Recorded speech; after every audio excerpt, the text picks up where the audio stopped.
On August 22, 2005, Judge Jed Radkoff of the Federal District Court in Manhattan ordered the mayor of the city of New York, Michael Bloomberg, to reinstate a permit that would allow a block party in Chelsea. The permit was issued to allow Ecko Unlimited, a clothing company run by designer Marc Ecko, to close West 22nd Streets between 10th and 11th Avenue from 10 a.m. to 6 p.m. and would feature the work of New York's best graffiti artists on mock subway cars in order to promote his newly released video game, Getting Up, which is a graffiti-based game.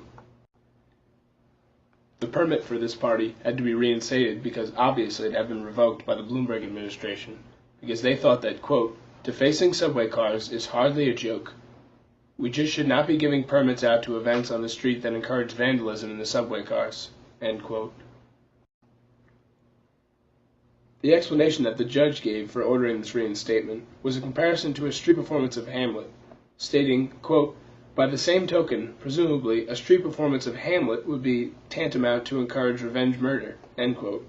Also adding, such heavy-handed censorship would, moreover, fall particularly hard on artists who frequently revel in breaking conventions or tweaking the powers that be, end quote. Outside the courthouse, Marc Ecko made this statement. Today is further affirmation that graffiti is without question the most powerful art movement in recent history. This event was conceived as a tribute to the roots of graffiti culture, a time in New York's history that I chose to believe was worth fighting to preserve.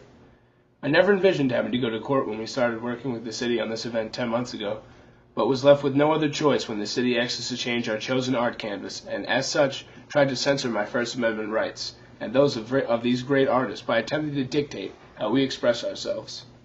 Graffiti does not, as some in the city hall have claimed, have to be a gateway to crime. It can also be a gateway to opportunity and success when channeled properly. Marc Ecko won the day, however, as did the First Amendment. While some argue that murals are not graffiti, or that graffiti is distinct from spray can art, these pedantic distinctions often fall within the view of academic luxury, irrelevant to the artists, property owners, lawmakers, and enforcers. The graffiti party was a great success, with works from legendary artists such as Mayor 139, Ghost, Doc, and Daze that lit up the mock subway cars. Like any art form, graffiti can be atrocious or